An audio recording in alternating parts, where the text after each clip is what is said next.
할렐루야. 할렐루야. 여러분 환영하고 이 예배 가운데 하나님의 성령께서 역사하실 줄 믿습니다. 말씀이 여러분 마음 옥토밭이 되어서 30배, 60배, 100배의 열매가 맺기를 주의 이름으로 축원합니다.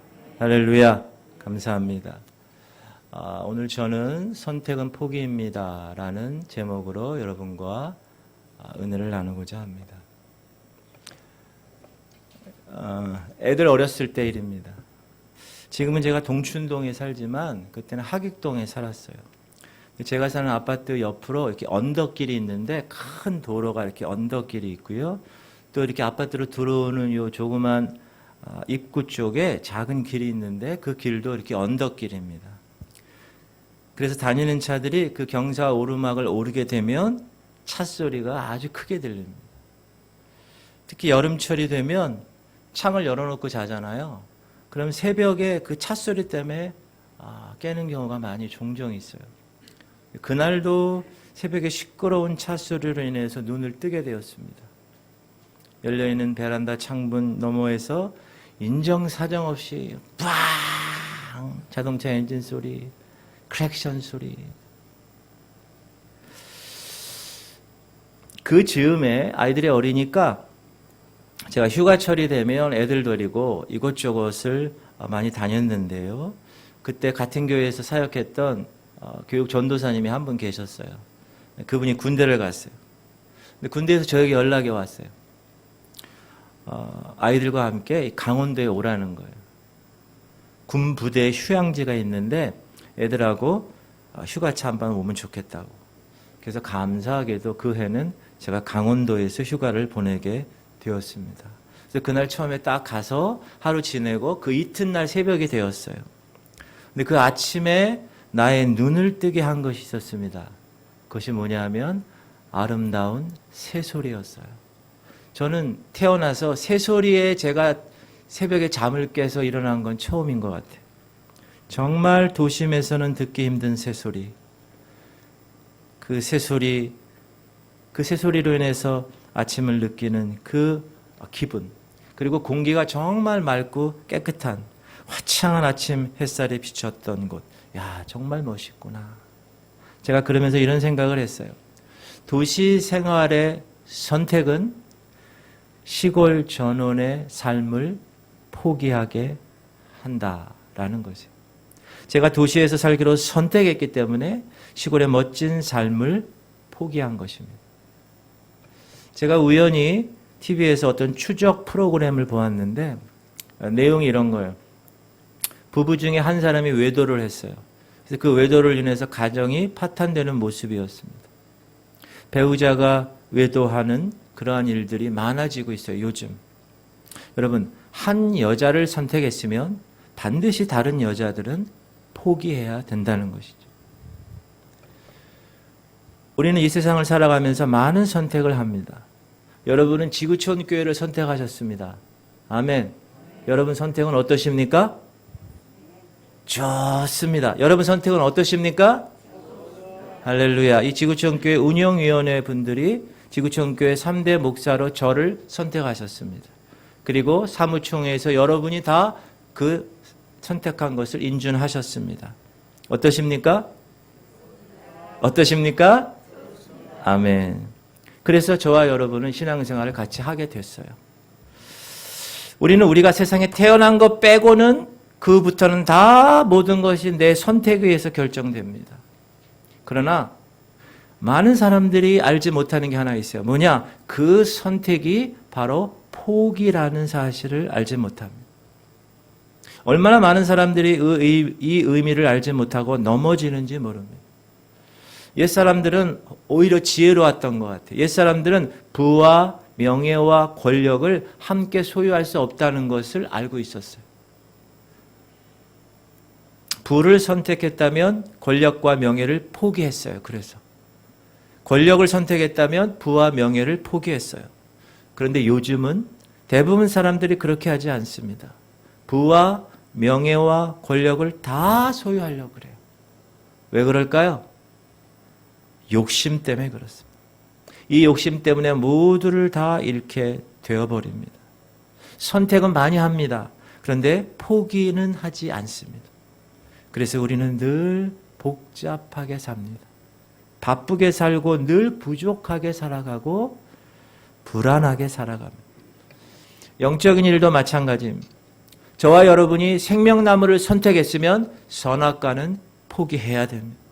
예수를 선택했으면 세상을 포기해야 되는 거예요. 섬김을 선택했으면 굴림을 포기해야 되는 거예요.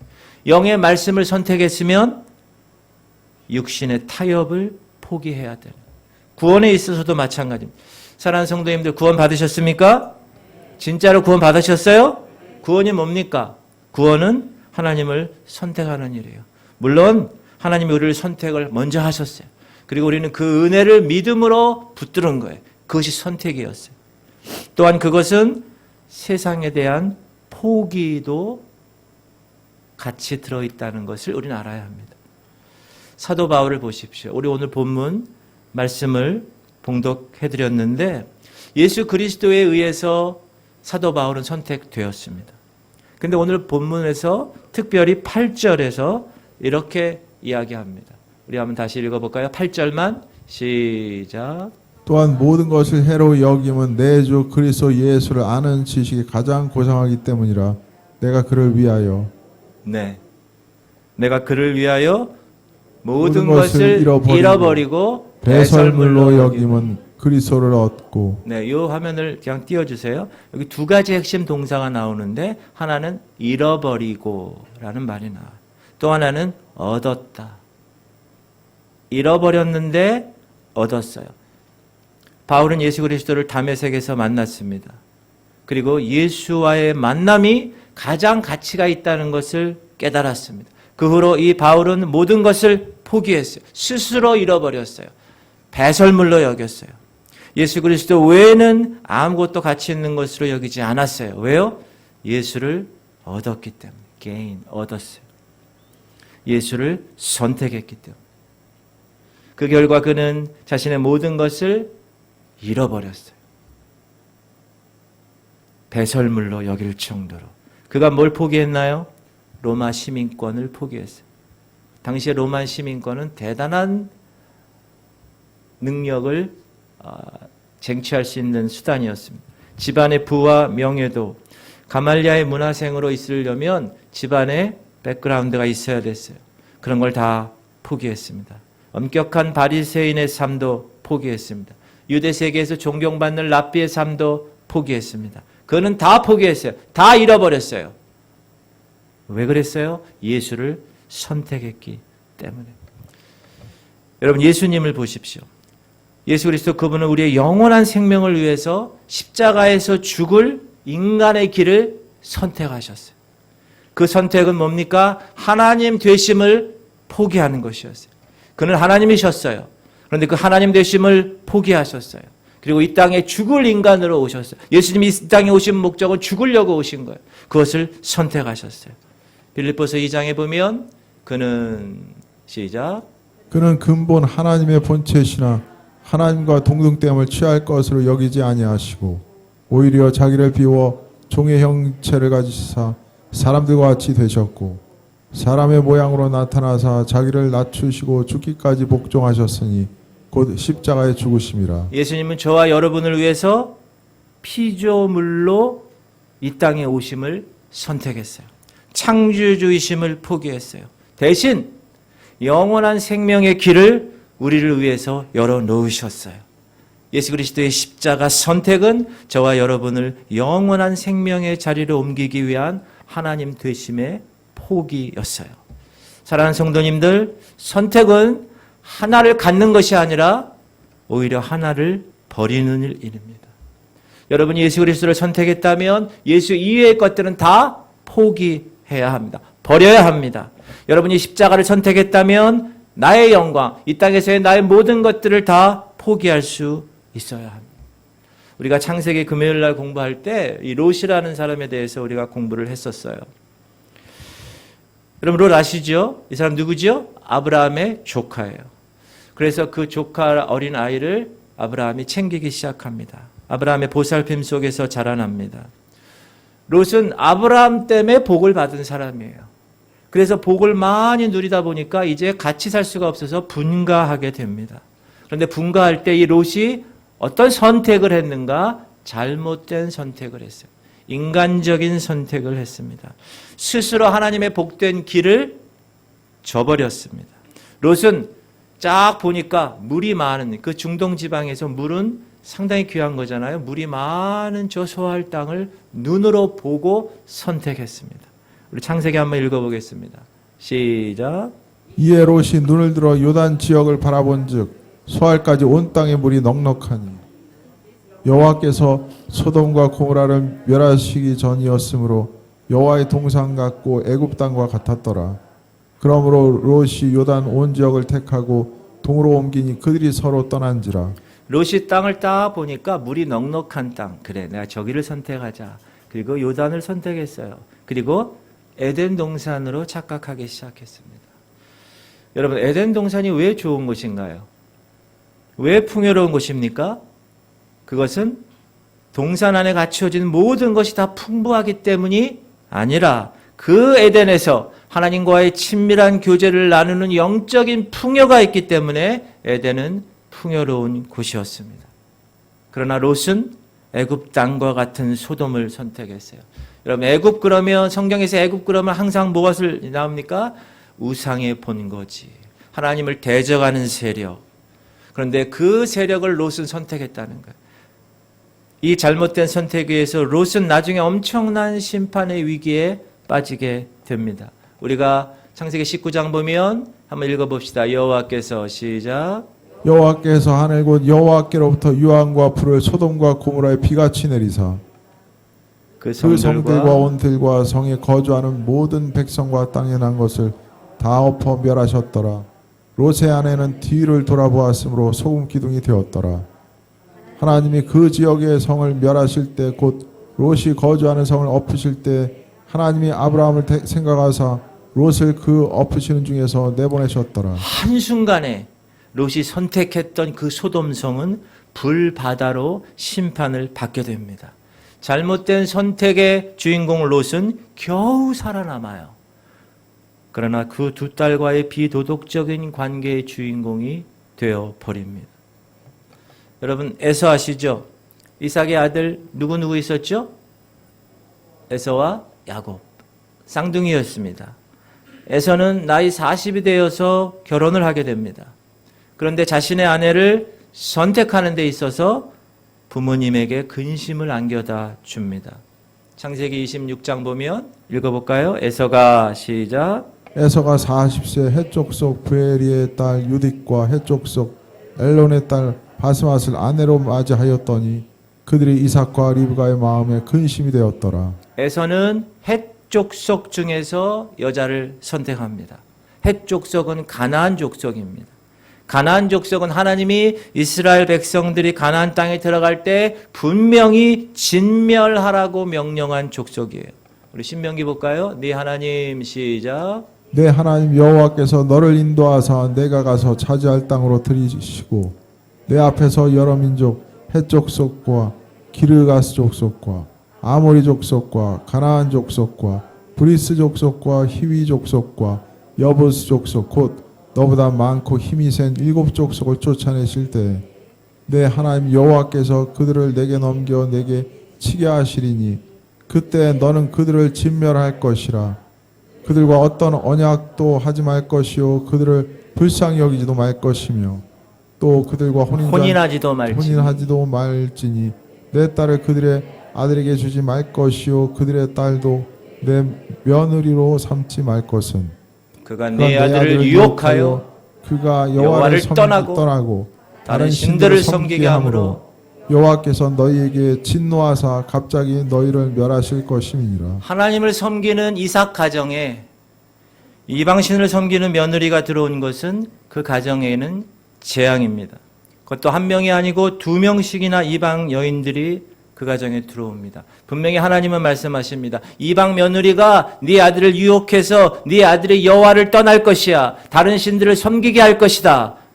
그러나 에서의 선택은 하나님의 사람 어머니 리브가와 이방인인 자신의 아내들과의 관계를 근심하게 만들었다는 것. 에서는 그뿐만 아니라 우리가 잘 알고 있는 장자권을 팥죽 한 그릇과 바꾸는 선택을 합니다. 여러분, 유대인에게 있어서 장자는 놀라운 거예요. 그건 하나님의 것이 하나님의 것. 그래서 지금도 여러분, 애들이 4명이다. 그럼 맏아들을 목사로 시키려고 그래요. 하나님 거니까. 뭐 그런 사람이 있는데 뭐 꼭 그런 건 아니지만 모든 초태생은 다 하나님의 것이다. 그래서 시골에서는요, 소는 너무 그런가요? 뭐 이렇게 강아지가 있으면 그 중에 가장 맨 먼저 난 강아지를 목사님한테 드리러 갖고 와요. 어느 할머니, 할아버지들 이렇게. 다 그런 의미예요. 유대인의 문화에서는 장자는 우선권 지위를 받습니다. 아버지의 권한을 그대로 물려받아요. 아버지의 계보를 잇고요. 가정에서 아버지의 주도권을 이어받아요. 가문의 대소사를 처리할 권한이 있어요. 특별히 아버지 재산을 형제들이 이렇게 있을 때 장자는 2배를 받아요. 그게 장자권의 축복이에요. 신명기에 보면 읽어봅시다. 얼마나 장자권이 중요한가? 시작. 어떤 사람이 두 아내를 두었는데 하나는 사랑을 받고 하나는 미움을 받다가 그 사랑을 받는 자와 미움을 받는 자가 둘 다 아들을 낳았다 하자 그 미움을 받는 자의 아들이 장자이면 자기의 소유를 그의 아들에게 기업으로 나누는 날에 그 사랑을 받는 자의 아들을 장자로 삼아 참 장자 곧 미움을 받지 않는 자의 아들보다 앞세우지 말고 반드시 그 미움을 받는 자의 아들을 장자로 인정하여 자기의 소유에서 그에게는 2 몫을 줄 것이니 그는 자기의 기력의 시작이라 장자의 권리가 그에게 있음이니라. 여러분, 미움을 받는 아내라도 장자로 태어나면, 먼저 태어나면 그 장자의 권리에 의해 2배의 축복을 받게 되어 있다. 이렇게 장자는 아버지에게 축복을 받을 권리가 있고 또 자기도 아들에게 언약의 축복을 할 권리가 있는 거예요. 아주 귀한 겁니다. 그러나 에서는 장자권을 귀하게 여기지 않고 떡과 팥죽 그릇 한 그릇으로 팔아버리죠. 창세기 25장 시작. 야곱이 죽을 쑤었더니 에서가 들에서 돌아와서 심히 피곤하여 야곱에게 이르되 내가 피곤하니 그 붉은 것을 내가 먹게 하라 한지라. 그러므로 에서의 별명은 에돔이더라. 야곱이 이르되 형의 장자의 명분을 오늘 내게 팔라. 에서가 이르되 내가 죽게 되었으니 이 장자의 명분이 내게 무엇이 유익하리요. 야곱이 이르되 오늘 내게 맹세하라. 에서가 맹세하고 장자의 명분을 야곱에게 판지라. 야곱이 떡과 팥죽을 에서에게 주매 에서가 먹으며 마시고 일어나 갔으니 에서가 장자의 명분을 가볍게 여김이었더라. 이 귀한 장자권을 떡과 팥죽 한 그릇으로 바꾸는 에서. 에서는 육신의 것만을 선택했어요. 에서의 선택은 잘못된 선택입니다. 에서는 하늘의 가치를 두고 살지 않았어요. 그는 땅의 가치를 두고 산 사람이었습니다. 세상의 가치를 그는 선택했어요. 그래서 장자였지만 그 축복을 내쳐버리게 됩니다. 여러분, 수태고지라는 말 들어보셨어요? 수태고지? 들어보셨죠? 수태라는 거면 아기가 잉태되는 거잖아요. 그거를 알리는 거예요. 고지하는 거예요. 누가 천사가 와서 야, 아기가 잉태될 거야 라고 알리는 걸. 그 수태고지라고 하는데 이 세상에 성경에 수태고지를 받은 사람이 제가 알기로는 3명이 있습니다. 누군지 아세요? 우리가 잘 알고 있는 크리스마스 때 태어난 예수 그리스도. 읽어봅시다. 6째 달에 시작. 6째 달에 천사 가브리엘이 하나님의 보내심을 받아 갈릴리 나사렛이란 동네에 가서 다윗의 자손 요셉이라 하는 사람과 약혼한 처녀에게 이르니 그 처녀의 이름은 마리아라. 그에게 들어가 이르되 은혜를 받은 자여 평안할지어다. 주께서 너와 함께 하시도다 하니 처녀가 그 말을 듣고 놀라 이런 인사가 어찌함인가 생각하며 천사가 이르되 마리아여 무서워하지 말라. 내가 하나님께 은혜를 입었느니라. 보라 네가 잉태하여 아들을 낳으리니 그 이름을 예수라 하라. 천사 가브리엘이 왔습니다. 마리아에게, 처녀인 마리아에게 너 성령으로 잉태할 거야. 이게 수태고지예요. 그래서 마리아가 나중에 예수님을 태어나게 합니다. 2번째 수태고지의 주인공은 누구냐 하면 여러분 잘 아는 세례 요한입니다. 세례 요한의 아버지는 제사장이었어요. 그래서 성전에서 아버지 사가랴 제사장의 직분을 감당하는 사람이었어요. 근데 어느 날 오늘날 그날도 제사를 지내려고 딱 제사장의 직분을 가지고 성전에 들어가서 직무를 행하는데 천사가 나타났어요. 그래서 이야기하는 거예요. 누가복음 주의 사자가 시작. 주의 사자가 그에게 나타나 향단 우편에 선지라. 사가랴가 보고 놀라며 무서워하니 천사가 그에게 이르되 사가랴여 무서워하지 말라. 너의 간구함이 들린지라. 내 아내 엘리사벳이 내게 아들을 낳아 주리니 그 이름을 요한이라 하라. 그래서 사가랴 제사장의 아내 엘리사벳이 임신을 하게 되죠. 그리고 예수님보다 6개월 전에 세례 요한이 탄생합니다. 세례 요한은 뭐 하는 사람이었죠? 예수 그리스도의 길을 예비한 사람이었습니다. 자, 세 번째 수태고지의 주인공이 누군지 아세요? 혹시 여러분? 누구요? 이 사람입니다. 읽어봅시다. 시작.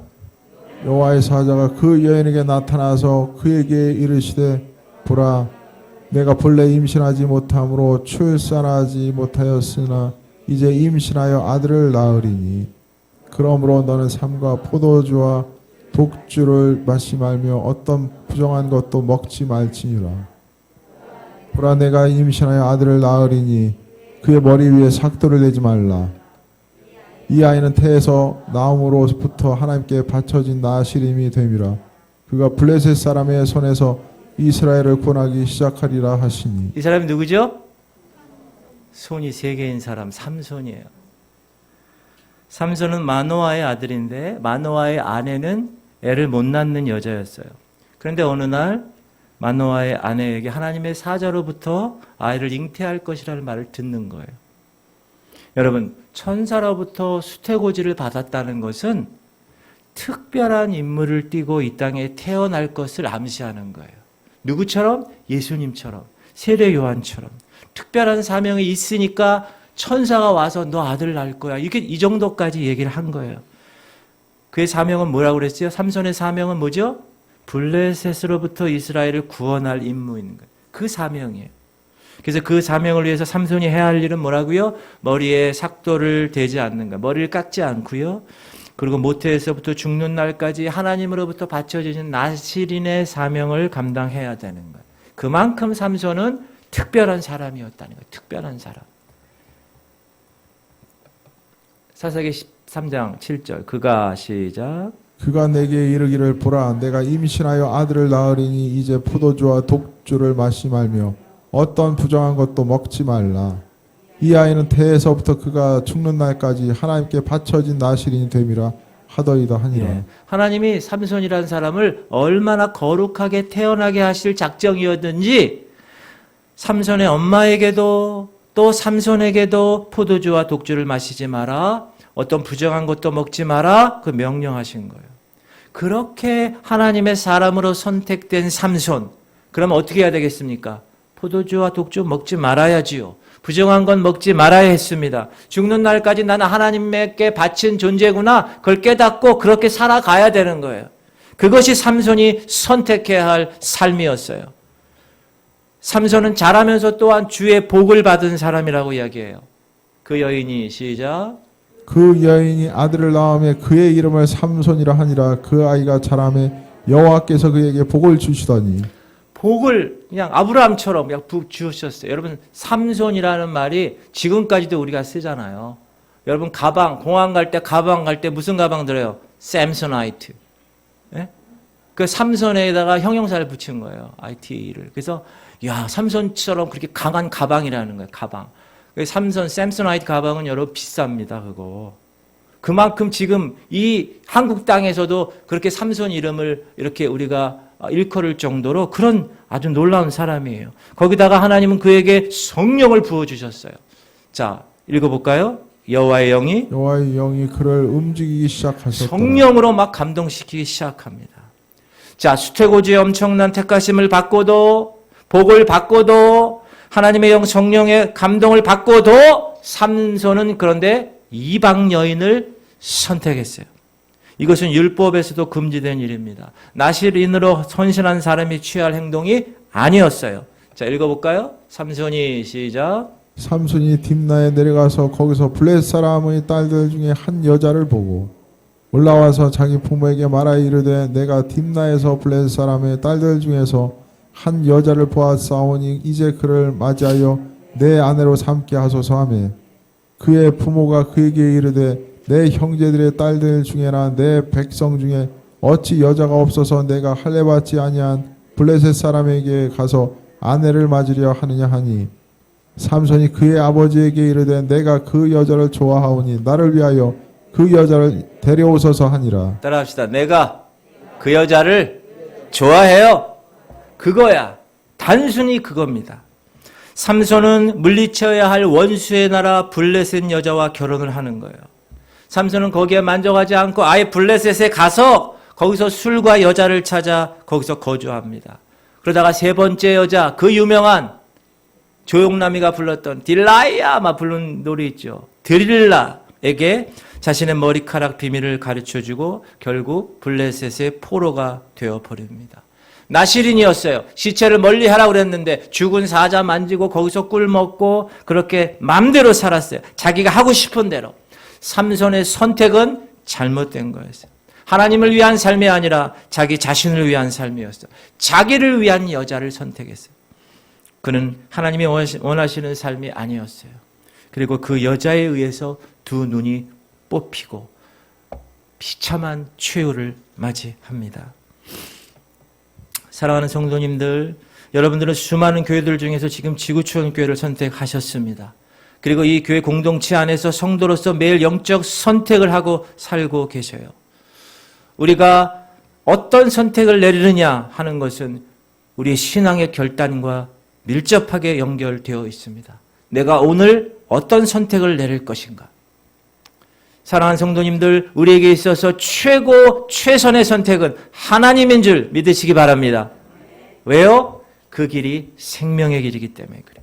비록 좁고 비록 협착하고 다른 사람들이 이해할 수 없다고 믿지 않는 남편이, 믿지 않는 부모가, 믿지 않는 자녀가 뭐라 그래도 그 길이 생명의 길이에요. 그래서 우리는 그 길을 선택했어요.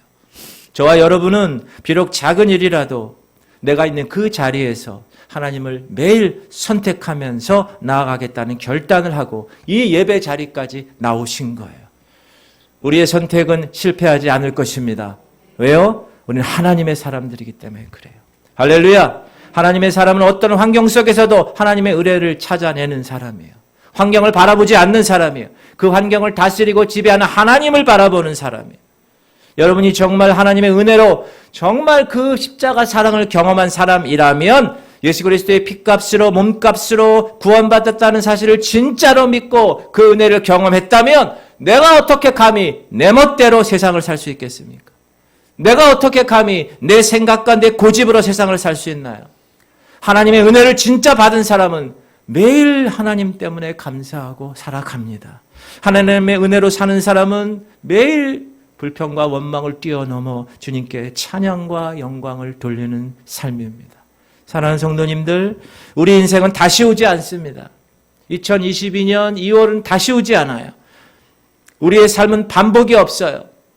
처음이자 인생의 마지막일 거예요. 그 시간과 그 날을 어떻게 사시겠습니까? 그냥 이대로 살다 끝내시겠습니까? 아니면 정말 주님의 말씀대로 다시 한번 하나님을 선택하면서 나아가시겠습니까? 만약 저와 여러분이 마음의 문을 열고 내가 하나님만을 선택한다면 그 다음은 주님이 인도하실 것입니다. 주님이 개입하시는 거예요. 그런 사람에게. 주님의 방법으로 이루시는 거예요. 애들이 어렸을 때 한 번은 첫째 지성이가 이렇게 도움을 청해요. 아빠, 이거 어떡하죠? 망쳤어요. 다시 그려야 되나요? 잘 안 돼요. 아빠 도와주세요. 아들이 도화지에 그림을 그리는 거예요. 자기 나름대로 멋지게 그림을 그리려고 했어요. 자기는. 근데 마음대로 되지 않습니다. 그래서 제가 아빠인 제가 그림을 봤어요. 망친 그림을 봤어요. 그랬더니 그 위에 좀 이렇게 보충하고 이렇게 집어넣고 하니까 멋진 그림이 되었어요. 망가버린 그림을 찢어버리고 새로운 도화지에 다시 그리는 것이 아니라 아이들이 망친 그 그림을 이용해서 더 멋지고 더 놀라운 그림을 그립니다. 여러분 엄마 아빠들이 다 그러잖아요. 애들. 그렇죠? 스케치북에. 그랬더니 이 아들이 아빠 너무 멋있다. 아이도 만족하고 그린 저도 만족했습니다. 저는 아이들과 이런 경험을 하면서 개입이라는 단어를 떠올렸어요. 아이들은 망쳤지만 아빠가 개입했을 때 멋진 작품이 탄생한 겁니다. 이스라엘의 역사는 여러분 하나님의 개입 유무에 따라 결정된 역사입니다. 여러분 홍해 사건 아시죠? 홍해 사건을 한번 생각해 보세요. 애굽에서 빠져나왔어요. 변변한 무기가 있었을까요? 그냥 나온 거예요. 그런데 바로의 군사들이 수많은 기병과 전차를 가지고 최첨단 훈련된 그런 세계 최고의 바로의 군대가 막 쫓아와요. 한번 읽어볼까요? 출애굽기 모세가 시작. 모세가 곧 손을 바다 위로 내밀매 새벽이 되어 바다의 힘이 회복된지라 애굽 사람들이 물을 거슬러 도망하나 여호와께서 애굽 사람들을 바다 가운데 엎으시니 네.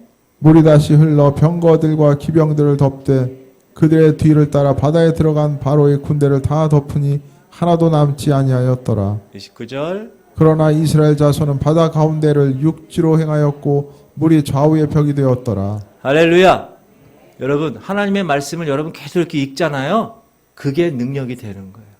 아유 난 그냥 조용히 그냥 뭐 읽으라면 뭐 읽어 그냥. 그게 아니라 확 읽는 거예요. 지금 지구촌 교회 성도들 여러분 모습이 많이 변한 거 아세요? 2, 3개월 전보다? 여러분 모르시죠? 저는 알아요. 얼마나 훌륭하게 변하고 계신지 몰라요. 이렇게 말씀도 또박또박 다 이렇게 읽는 모습. 여러분 어떻게 이스라엘이 승리할 수 있었습니까? 하나님이 개입하셨기 때문에 그렇게 될 수 있었습니다. 그들은 애굽을 포기하고 하나님을 선택했더니 하나님이 그 선택한 이스라엘을 보고 개입하셔서 승리하게 하신 거예요. 이제 홍해를 건넜습니다. 광야에 도착했습니다. 그런데 아말렉 족속들이 있어요. 여러분 아말렉 족속과의 전투하시죠. 계속 여호수아와 싸우는 거예요. 그런데 여기서 이기고 여기서 지고 여기서 이기고 여기서 지고 계속 하루 종일 전투가 왔다 갔다 전쟁의 승패가 나질 않습니다. 그때 하늘을 향하여 모세가 두 팔을 올리면서 기도하기 시작합니다. 시작.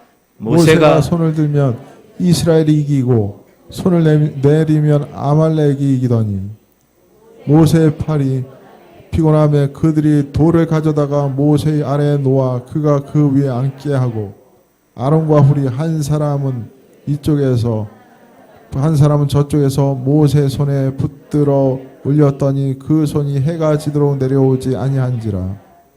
여호수아가 칼날로 아말렉과 그 백성을 쳐서 무찌르니라. 이스라엘 백성의 승리로 마침내 끝이 나죠. 어떻게 이길 수 있었나요? 하나님의 개입 때문에 이겼어요. 모세와 아론과 훌은 눈에 보이는 것 포기했고요. 눈에 보이지 않는 영적인 것을 선택했어요. 그 영적인 것이 아말렉을 이기는 힘이 되었습니다. 하나님의 개입으로 이스라엘은 승리하게 됩니다. 여러분 잘 아는 여리고성, 그 초롱성 같은 난공불락의 성. 근데 그 여리고성 정복 전쟁은 어떤 무기나 어떤 전략을 통해서 나가지 않았습니다. 그냥 하나님이 돌아 하루에 한 바퀴씩. 그게 말이 되겠습니까? 그러나 그 말씀을 순종하고 마지막 나팔 소리와 함께 함성을 질렀을 때 그 초롱성 여리고성은 무너져 버렸습니다. 여호수아 시작. 이에 백성은 외치고 제사장들은 나팔을 불매 백성이 나팔 소리를 들을 때 크게 소리질러 외치니 성벽이 무너져 내린지라. 백성이 각기 앞으로 나아가 그 성에 들어가서 그 성을 점령하고 그 성 안에 있는 모든 것을 온전히 바치되 남녀노소와 소와 양과 나귀를 칼날로 멸하니라. 군대 전쟁 역사 자료의 가장 특이한 전쟁 중에 하나가 바로 이 전쟁입니다. 하나님의 개입으로 승리한 전쟁. 세상적인 전략 전술 포기하고 하나님의 말씀의 순종을 선택한 하나님의 백성들의 승리. 여러분 기드온과 300용사 아시죠? 영화로도 나왔죠? 300명과 미디안 백성은 13만 5천 명이에요. 13만 5천 명, 300명, 이거는 숫자로 봐도 가망이 없는 싸움이었습니다. 그런데 특별히 기드온 용사들의 싸움 방법이 뭐였는가? 횃불이 들어있는 큰 항아리를 들고 뿔나팔을 부는 거였어요. 한번 읽어볼까요? 시작.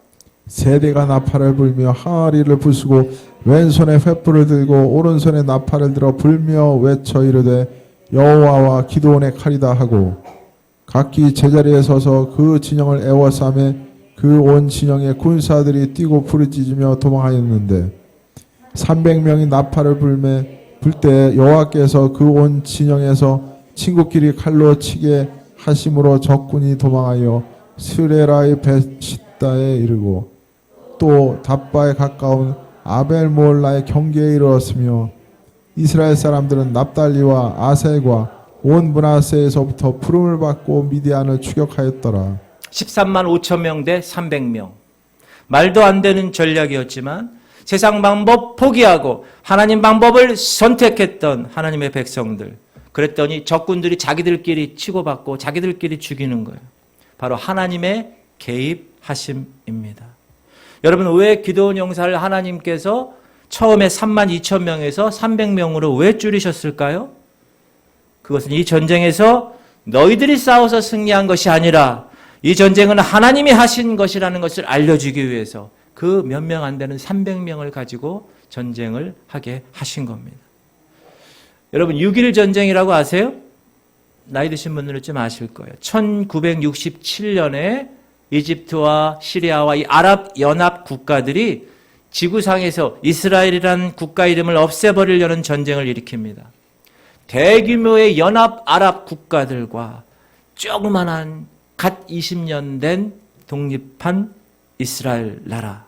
군사의 수나 무기의 숫자를 보았을 때는 당연히 아랍 연합군이 이길 전쟁이었습니다. 그런데 그 전쟁은 6일 만에 이스라엘 전쟁으로 끝납니다. 6.1 전쟁을 주도한 사람이 두 사람이 있습니다. 하나는 여자 수상이었던 골다 메이어고 또 하나는 애꾸는 총지휘관인 모세 다이안 장군이었습니다. 이 연합군들은 다 이슬람 애들이에요.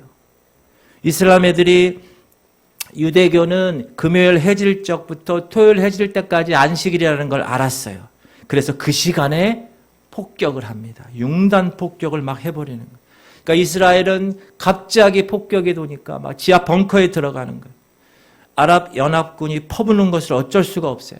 드디어 위기에 봉착했습니다. 절대절명의 순간이었어요. 이제 끝이 나는 거다 다 생각했어요. 그런데 사이렌 소리가 나기 시작해요. 이스라엘 전국에 그 사이렌 소리가 울립니다. 그래서 이스라엘 방송국에서 하루 종일 방송을 했는데 무엇을 방송했습니까? 하나님의 말씀인 아모스서 9장 14절과 15절을 하루 종일 방송했습니다. 이스라엘 전 국민은 아모스 9장의 방송을 통해 들으면서 전쟁에 임하게 됩니다. 그 조그만 이스라엘이 나중에 그 큰 아랍 연합군을 물리칩니다. 세계 전쟁사에 이런 일이 없었습니다. 전쟁이 끝났어요. 세계 특파원들이 모세 다이안 장군에게 가기 시작합니다. 마이크를 들고 장군님 어떻게 이 전쟁에 이기시게 됐습니까? 그 비결이 뭡니까? 그는 기자들에게 이렇게 이야기합니다. 우리는 이번 전쟁에 새로운 무기를 사용했습니다. 그 새로운 무기는 다른 것이 아니라 전쟁에 나가는 모든 병사의 호주머니에 아모스 9장 14절 15절이 적힌 종이를 넣어준 것입니다. 할렐루야! 너무 멋있지 않습니까, 여러분? 야, 전 이거 보면, 정말 이 장군이 참 너무 멋있다. 여러분, 아모스 9장 14절, 15절이 궁금하지 않으세요? 궁금하면 읽읍시다. 내가 시작. 내가 내 백성 이스라엘이 사로잡힌 것을 돌이키리니 그들이 황폐한 성읍을 건축하여 거주하며 포도원들을 가꾸고 그 포도주를 마시며 과원들을 만들고 그 열매를 먹으리라. 15절. 내가 그들을 그들의 땅에 심으리니 그들이 내가 준 땅에서 다시 뽑히지 아니하리라. 내 하나님 여호와의 말씀이니라. 이스라엘은 최첨단의 무기와 탁월한 전략 전술이 아닌 하나님 말씀인 아모스 9장을 선택한 거예요. 그리고 6일 만에 오히려 더 큰 땅을 얻어요. 지금의 땅을 얻어요. 오히려 역사적으로 하나님이 택한 이스라엘의 모든 승리는 다 무력이나 군사력이나 정보력이나 최첨단 기술력이 아니라 하나님을 택했을 때 하나님이 개입하심으로 이루어진 것입니다. 할렐루야. 그러나 그런 놀라운 하나님의 개입의 역사를 이스라엘은 전 국민이 역사적으로 경험했음에도 불구하고 잘못된 선택을 역사에서 우리가 찾아볼 수 있습니다. 원래 하나님은요, 이 땅에 하나님의 나라를 만들기 원했어요. 여러분, 나라는 뭐예요? 주권이 있어야 되고 땅이 있어야 되고 국민이 있어야 돼요. 그래서 하나님이 택한 하나님의 백성 12장에서 아브라함 택한 그 후손들을 인구를 가지고 애굽에서 인큐베이터 해가지고 200만 이상을 만들어서 한 나라가 되게끔 하시려고. 그리고 그 땅을 가나안 땅으로 정하셨어요. 그리고 통치자는 누구예요? 주권은 하나님이 통치하시는 나라. 그 하나님 나라를 만들고 싶어 하셨어요. 그런데 이스라엘 백성들의 눈에는 그 하나님이 보여요, 안 보여요? 보이질 않는 거예요. 그들이 섬겨야 할 왕은 눈에 보이지 않는 왕이라는, 그게 문제였다는 거예요.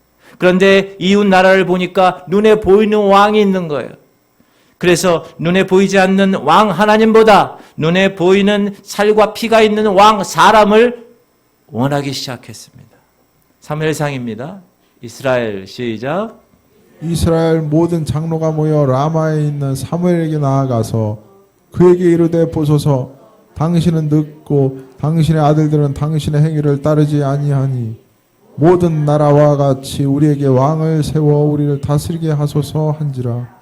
우리에게 왕을 주어 우리를 다스리게 하라 했을 때 사무엘이 그것을 기뻐하지 아니하여 여호와께 기도하며 여호와께서 사무엘에게 이르시되 백성이 내게 한 말을 다 들으라. 이는 그들이 너를 버림이 아니요 나를 버려 자기들의 왕이 되지 못하게 함이니라. 내가 그들 애굽에서 인도하여 낸 날부터 오늘까지 그들이 모든 행사로 나를 버리고 다른 신들을 섬김같이 내게도 그리하는도다. 그러므로 그들의 말을 듣되 너는 그들에게 엄히 경고하고 그들을 다스릴 왕의 제도를 가르치라. 눈에 안 보인다고 눈에 보이는 왕 달라고 이스라엘 백성은 말하는 거예요. 그동안 그렇게 하나님 기적 경험했음에도 불구하고 하나님 눈에 보이지 않으니까 싫다는 거예요. 그것은 잘못된 선택이었다는 거예요. 그런데 여러분, 그럼에도 불구하고 하나님은 그들이 원하는 대로 허락하시는 거예요. 저는 여기서 무슨 생각했냐면, 야, 하나님 속도 없으시구나. 참, 어떻게 얼마나 이스라엘을 사랑하시면 저렇게 하실 수 있을까? 여러분, 자식이 원하는 거 부모가 어떻게 해요? 다 들어. 제가 애들 키워보니까. 그래서 여러분, 부모들은 뼈 빠지고 등골 빠져도 아들은 어떻게 해요? 자녀들은 다 해주는 거예요. 사무엘상 시작. 여호와께서 사무엘에게 이르시되 그들의 말을 들어 왕을 세우라 하시니 사무엘이 이스라엘 사람들에게 이르되 너희는 각기 성읍으로 돌아가라 하니라. 여러분, 하나님이 여러분의 삶을 이끌어 가시는 주관자임을 믿으십니까? 아멘. 하나님은 주권자세요. 이 말의 뜻은 뭐냐? 비록 우리가 잘못된 선택을 했다 하더라도, 우리가 형편없는 선택을 했다 하더라도 하나님은 우리를 그대로 내버려 두지 않으신다는 사실이에요. 잘못된 선택을 해도 하나님의 손길 밖으로 내치지 않으신다는 거예요. 왜요? 그분은 우리의 아버지 되시기 때문에 그렇습니다. 그분은 우리의 대속자이시기 때문입니다. 이게 무슨 말이냐? 잘못은 누가 했어요? 우리가 했는데 그 잘못의 대가는 하나님이 지신다는 거예요. 놀랍지 않습니까? 이스라엘 백성이 잘못했어요. 저와 여러분이 잘못했어요. 그런데 그럼에도 불구하고 하나님은 그 잘못의 대가를 친히 그분이 치르시겠다는 거예요. 성경이 그렇게 얘기하고 있어요. 그것을 대속이라고 그래요. 에덴 동산의 아담을 보세요. 아담은 생명나무가 아닌 선악과를 선택합니다. 그것은 잘못된 선택이었어요. 그것은 하나님의 영역까지 넘보겠다는 인간의 교만의 극치의 선택이었어요. 거기서 비롯된 죄 문제들 지금까지 이어지고 있잖아요. 거기서 이어지는 그 카인의 후예들의 삶, 교만한 바벨탑을 쌓으며 살아가는 바벨론 문화의 모습이 지금까지도 있어요. 그러나 하나님은 그 잘못된 선택으로 인해서 죄의 영향 속에 살아가는 그 하나님의 백성들을 내버려 두지 않으셨다는 거예요. 오히려 하나님은 그 가인의 후예들인 저와 여러분을 위해서 그들을 어떻게 축복할까? 그들을 어떻게 이끌까? 그것을 우리에게 증거로 보여주셨어요. 그게 창세기 3장 15절이에요.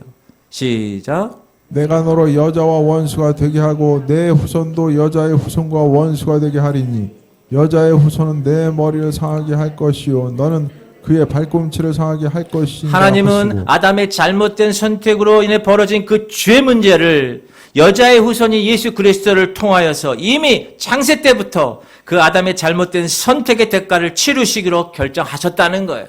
그게 뭐죠? 십자가예요. 피조물에 의한 창조주의 죽음. 인간의 잘못된 선택에 대한 하나님의 대속의 사랑의 증표. 그게 바로 십자가입니다. 여러분, 탕자를 보세요. 복음서에서 보면 그는 아버지 집에서 정말 부러울 것 없이 산 사람입니다. 그러나 아버지의 유산을 가지고 세상으로 나갑니다. 그것은 잘못된 선택이었어요.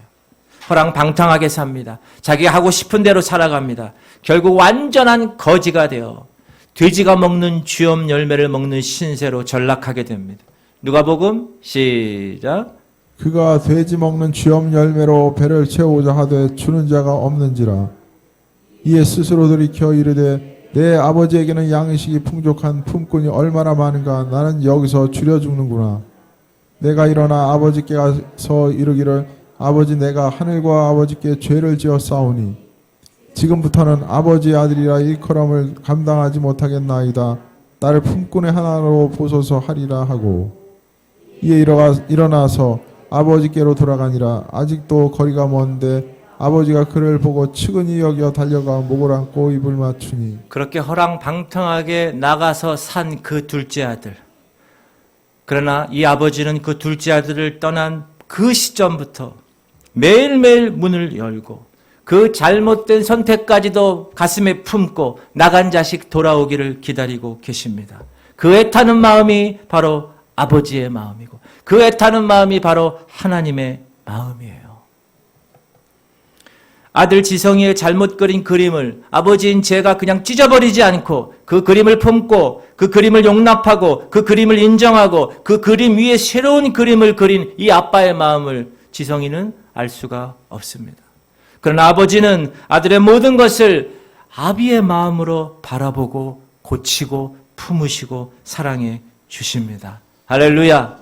사랑하는 성도님들, 오늘도 연약한 우리의 잘못된 선택을 하나님은 보시고 품으시고 포기하지 않으시고 끝까지 개입하셔서 하나님 아버지의 모습으로 우리에게 다가오고 계십니다. 그것이 하나님의 은혜예요. 그것이 축복이에요. 그러므로 아버지를 진짜 만난 자녀는 이제 삶이 달라지게 되어 있습니다.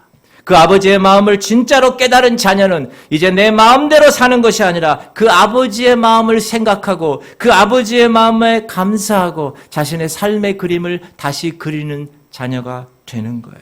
로마서 12장 2절 시작.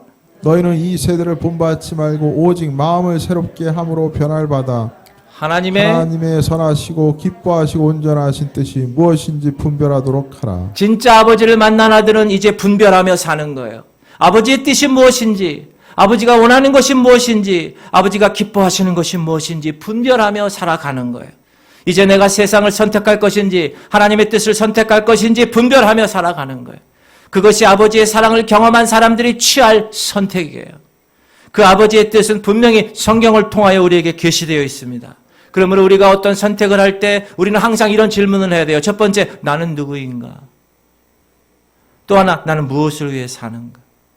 내가 하나님의 자녀고 하나님은 나를 통해서 그 뜻을 이루시는 그러한 관계구나 라는 것을 생각하며 살아가는 사람들. 그러므로 그 사람은 무슨 일을 하든지 하나님의 영광을 위하여 사는 거예요. 하나님 말씀대로 이웃을 섬기며 사는 거예요. 우리의 주어진 수많은 선택에서 우리가 올바른 선택을 할 수 있게 하나님께서 역사하신 말씀대로 살아가는 거예요. 하나님 여러분 우리를 로봇처럼 만들지 않았어요. 자유의지를 주셨어요. 그러나 그 자유가 방종과 무책임으로 넘어서면 되지 않습니다. 하나님 안에서의 자유는 우리가 무엇을 선택하든지 하나님의 말씀을 벗어나지 않는다면 하나님이 우리의 선택을 존중하세요. 그리고 우리를 보호하십니다. 할렐루야. 사랑하는 성도님들, 저와 여러분은 하나님을 선택했습니다. 맞습니까? 그러면 세상을 포기해야 합니다. 우리는 사랑을 선택했습니다. 그러므로 미움을 포기해야 합니다. 우리는 기쁨을 선택했어요. 그러므로 걱정, 근심, 우수, 사례를 포기해야 되는 거예요. 우리는 화평을 선택했어요. 그러므로 분열시키는 것 포기해야 됩니다. 우리는 인내를 선택했어요. 그래서 조급함을 포기해야 돼요. 우리는 자비로움을 선택했어요. 그러므로 나만의 이기심에 빠진 삶을 포기해야 합니다. 우리는 선한 것을 선택했어요. 그래서 악한 것을 resist, 저항하며 살아가는 거예요. 우리는 온유함을 선택했습니다. 그러므로 열받고 화내고 터지면 되지 않습니다. 우리는 절제를 선택했어요. 그래서 방종의 삶을 포기한 거예요. 우리는 말씀과 기도와 성령을 선택했습니다. 맞습니까? 그러므로 썩어져가는 옛날 습관 포기해야 되는 거예요. 우리는 저 하나를 선택했어요. 하늘나라를. 그러므로 이 세상의 미련 포기하는 거예요. 신랑 되신 예수 그리스도 그분이 이제 신부인 여러분을 맞이하기 위해서 오는 날이 점점 다가오고 있습니다. 그러므로 우리의 선택은 뭐예요? 정결한, 더러움을 포기하고 깨끗하고 하나님 보시기에 아름다운 신부로서의 삶을 통하여서 주님을 맞이해야 합니다. 할렐루야. 그런 멋진 선택으로 형통의 삶을 사시는 여러분 되시기를 주의 이름으로 축원합니다.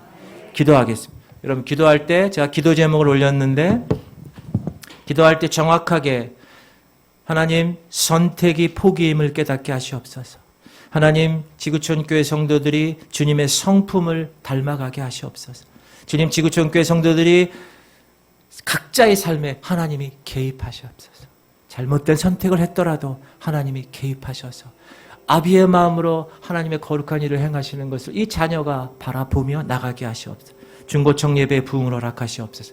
여러분 기도할 때는 통성으로 기도할 때는 부르짖어 기도하는 거예요. 옆에 누구 있는 거 신경 쓰지 않고 하나님과 나만의 관계를 가지고 너는 내게 부르짖으라. 하나님 선포한 대로 우리 부르짖으며 주님 이름 한번 부르고 부르짖고 기도하겠습니다. 주여 할렐루야. 하나님 감사합니다. 오늘도 귀한 말씀을 통하여서 선택의 하나님의 놀라운 진리를 깨닫게 하심을 감사합니다. 하나님 내 삶 가운데 수많은 선택이 있는데 하나님 오늘도 하나님의 거룩한 그 백성의 삶을 선택하게 하여 주시옵소서.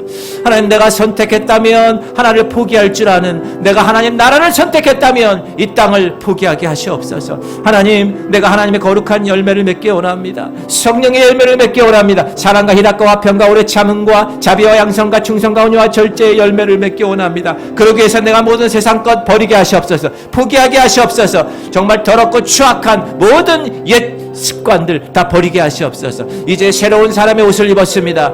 거룩과 하나님의 진리의 의를 옷을 입었습니다. 주님 그 옷을 입고 하나님의 놀라운 백성의 삶을 살아가게 하시옵소서. 하나님 오늘도 인도하시옵소서. 하나님의 놀라운 백성을 하나님께서 원래 우리를 창조하신 모습대로 이 세상을 정복하며 다스리며 하나님의 놀라운 특권을 가지고 하나님의 거룩한 자녀로 멋지게 살아가는 그 놀라운 일 하나님 내가 그것을 선택하겠습니다. 주님 붙들어 주시옵소서. 하나님 이곳에 하나님의 영의 임했음을 선포합니다. 하나님의 거룩한 백성들 이 지구촌 교회를 선택했는데 하나님께서 이 명정훈 목사를 이곳에 보내주시고 이들로 하여금 하나님의 거룩한 공동체로 사랑하며 믿음 가지고 소망을 가지고 살아가게 하셨는데 하나님 매일매일 우리의 선택의 과정에서 하나님을 선택하게 하시고 말씀을 선택하게 하시고 기도의 무릎을 선택하게 하시고 성령 충만을 선택하게 하시고 이들 가운데 이들의 가정과 이들의 자녀와 이들의 모든 삶이 다 주님만을 선택하며 하나님만을 선택하며 나아가는 하나님의 백성들 되게 하시옵소서. 하나님이 나의 길이요 진리요 생명 되십니다. 이 길이 생명의 길이기에 다른 사람들이 이해하지 않아도 다른 사람들의 비판하고 손가락질해도 하나님 나는 그거 주저하지 않겠습니다. 그거 바라보지 않겠습니다. 오직 주님만 바라보며 둯대만을 행하여 하나님 부르신 그 상을 위해서 최선을 다하여 달려가는 올림픽 금메달리스트처럼 최선을 다하여 하나님의 그 부르신 상을 위하여 끝까지 완주하는 놀라운 백성들 될 수 있도록 하나님 역사하여 주시옵소서. 주님이 우리에게 베푸신 그 은혜를 통하여서 하나님 우리가 매일매일 기뻐하며 승리하며 살아갈 수 있도록 하나님 만져주시옵소서. 주님 역사하시옵소서. 주님 감사합니다. 주님 감사합니다. 우리 찬양할까요? 아무것도 두려워 말라. 주 나의 하나님이 지켜주. 놀라지 말라. 놀라지 마라. 겁내지 마라. 주님 나를 지켜주시네. 아무것도 두려워 말라. 아무것도 주님이 개입하시면 두려워하지 않겠습니다. 주 너의 하나님이 지켜주시네. 놀라지 마라, 겁내지 마라. 주님 나를 지켜주시네. 내 마음이 힘에 겨울 때도, 내 마음이 힘에 겨워 지칠지라도 주님 나를 지켜주시네. 세상에 험한 풍파 몰아칠 때도 주님 나를 지켜주시네. 주님은 나의 주님은 나의 요새, 주님은 나의 주님은 나의 소망, 주님은 나의 나의 힘이 되신, 나의 힘이 아무것도 두려워 말라. 아무것도 두려워 말라. 주 나의 하나님이 지켜주시네.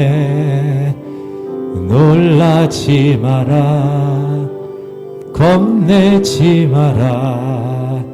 주님 나를 내 마음이 힘에 겨워 지칠 자, 우리 손 들고 기도합시다. 찬양합시다.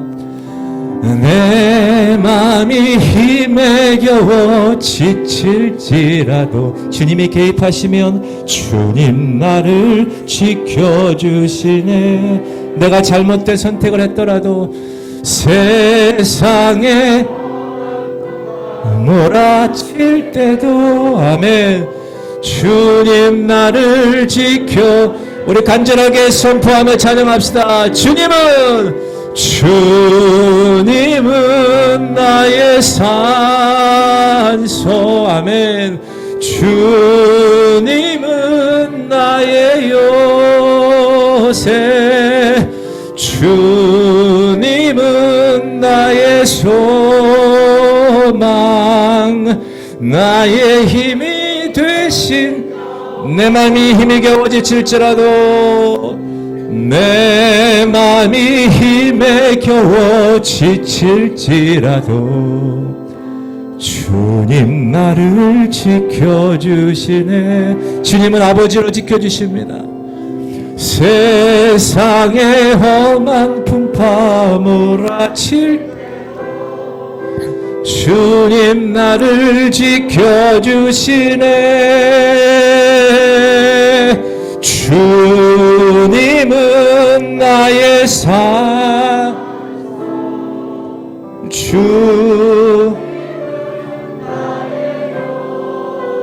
주님은 나의 소망,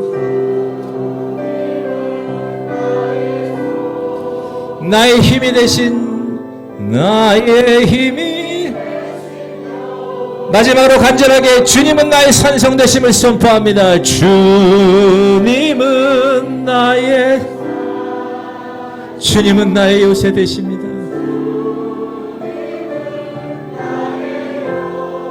주님은 나의 소망, 주님은 나의 나의 힘이 되신, 나의 힘.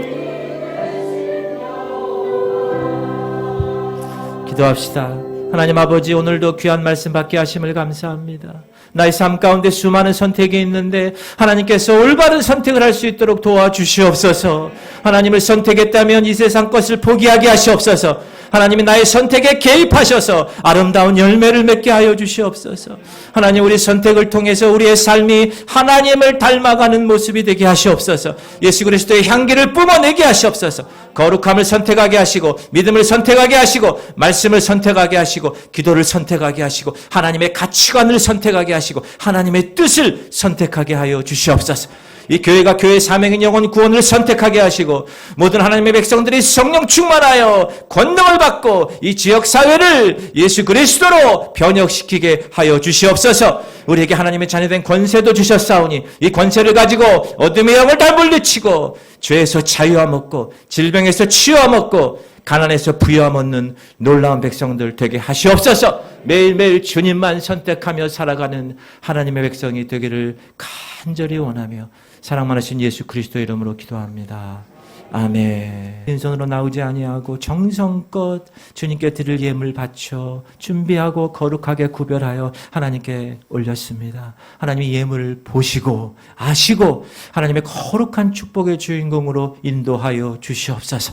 재정적인 물질적 때문에 하나님 괴로워하거나 하나님 너무너무 힘들어하지 않게 하여 주시옵소서. 이 코로나 시대 때 너무너무나 많이 힘든 가정이 있습니까? 주님 이 시간 찾아가 주셔서 위로하여 주시옵시고 하늘의 창문을 열고 재정의 천산을 풀으셔서 우리가 알지 못하는 하늘의 만나로 아버지 반석의 물로 채워주시고 인도하시옵소서. 하나님 꾸어줄지언정 꾸임받지 않게 하시고 하나님께서 원하시는 대로 하나님의 재정을 통하여서 하나님 영광 돌리며 살아가는 하나님의 놀라운 백성들 주인공들 되게 하여 주시옵소서. 이 재정이 하나님 나라와 하나님의 의를 위해서 쓰임받게 될 것입니다. 그때 하나님의 영광이 나타나게 하여 주시옵시고 내 모든 예물이 하나님의 영광을 위하여 쓰임받을 때 그리하면 이 모든 것을 너에게 더하실 것이야. 주님 말씀의 약속대로 하나님이 베푸시고 하나님이 부으시고 하나님이 변화시켜 주시는 놀라운 은사들 놀라운 그 축복들이 이 드린 예물 가운데 임하게 하여 주시옵소서. 우리 아픈 사람은 아픈데 손을 얹겠습니다. 믿음을 가지고 손을 얹으세요. 하나님 예수 그리스도 그분께서 채찍에 맞음으로 나음을 입었음을 우리는 알고 있습니다. 하나님을 경외하는 자에게는 의로운 해가 떠올라서 치료하는 광선을 발하리니 너희가 외양간에서 나온 송아지처럼 기뻐 뛸 것이야. 하나님 그 말씀 붙들고 기도합니다. 하나님 예수 그리스도의 피 묻은 손으로 이 아픈 곳에 얹어 주시옵소서. 주께서 2000년 전에 십자가를 통하여서 모든 죄 문제와 모든 가난의 문제와 모든 질병의 문제를 다 해결한 줄 난 믿고 선포하며 나가겠습니다. 주님 이 시간 예수 그리스도의 피를 바른다. 모든 썩어지고 더럽고 폐역한 모든 어둠의 영들은 이 시간 묶어놓은 걸 떠나갈지어다. 모든 어둠의 영들 이 연약한 것을 통하여 하나님 백성들을 무너뜨리는 모든 어둠의 세력은 이 시간 예수 이름으로 묶음을 맺고 떠나갈지어다. 하나님 만져주시옵소서. 머리끝부터 발끝까지 예수 그리스도 어린 양의 피가 발려지게 하시고 모든 장기 모든 신체 모든 아버지 세포들은 하나님께서 새롭게 회복시켜 주시옵소서. 이전 것은 지나갔으니 보라 새 것이 되었노라. 주님 말씀하신 대로 하나님 새롭게 회복시켜 주시옵소서. 하나님 눌린 디스크 협작은 이 시간 예수 이름으로 회복될지어다. 목 디스크 허리 디스크 모든 통증은 다 사라질지어다. 모든 관절염 손가락 발가락 모든 관절염들은 다 떠나갈지어다. 허리 통증은 사라질지어다. 복부에 있는 통증도 사라질지어다. 모든 피부병은 다 치유가 될지어다. 하나님 면역력이 증가될지어다. 그래서 우리가 새로운 피조물로 새롭게 지음받게 하시옵소서.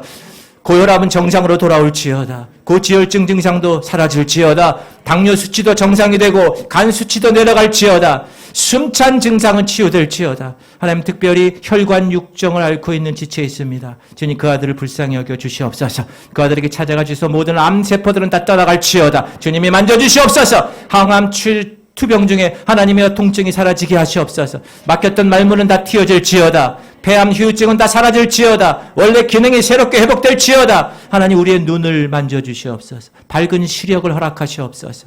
황반 변성 증상은 회복될지어다. 모든 시신경은 다 살아날지어다. 오목 가슴은 다 펴질지어다. 자라면서 다 정상으로 하나님께서 인도하여 주시옵소서. 심장 박동은 정상으로 뛸지어다. 부정맥은 사라질지어다. 손목 아프고 위가 아픈 모든 증상은 사라질지어다. 술 마귀는 떠나갈지어다. 이들을 잡고 있는 더러운 귀신들, 담배, 모든 술, 마약 다 떠나갈지어다. 고관절 다리의 통증은 사라질지어다. 치매 증상은 사라지고 맑은 정신으로 돌아오기 하나님 원합니다. 주님 역사하시옵소서.